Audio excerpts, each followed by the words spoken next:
m'appelle Jérôme Bizet, guide touristique référencé à Cernatour, le service du tourisme chilien de la région de Magallanes. Avec Histoire de guide de Cernatour, j'ai choisi de vous parler d'un lieu assez emblématique de la ville de Puerto Natales, sa côte. La ville de Puerto Natales se trouve en Patagonie chilienne, dans la région de Magallanes, province Última Esperanza, au pied de la cordillère des Andes, du côté est de la chaîne de montagnes.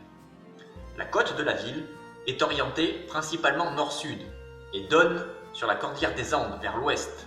Cette position fait de ce lieu un endroit privilégié pour les photographes du monde entier.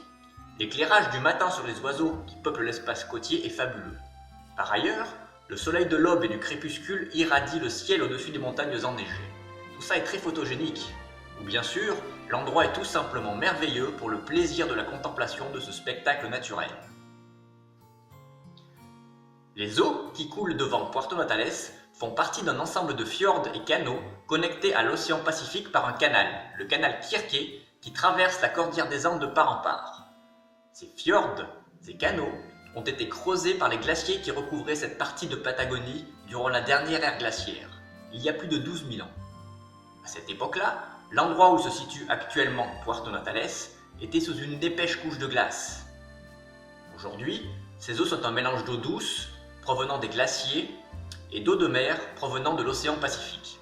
C'est l'habitat naturel de nombreuses espèces de mammifères comme le lion de mer, de poissons et aussi d'oiseaux comme le signacu noir, l'Uacoscoroba, le canard à queue pointue, le canard huppé de Patagonie, la mouette de Scoresby, la mouette de Patagonie, l'huîtrier austral, le flamant rose du Chili ou encore le cormoran impérial. Les teintes de couleur du fjord sont typiques des eaux de ces formations naturelles. Elles sont chargées en sédiments arrachés aux roches par la coulée des glaciers. Quand le vent souffle, les eaux et les sédiments sont remués, ce qui donne au fjord une teinte grisâtre, turquoise. Par contre, quand le temps se calme, les sédiments se déposent au fond du fjord et il se devient beaucoup plus bleu. Ce panorama inspira Gabriela Mistral, la célèbre poète chilienne, lors de sa visite ici l'été 1919. Elle a notamment écrit un poème intitulé Le fjord bleu. De l'autre côté de ce fjord, on trouve une série de montagnes.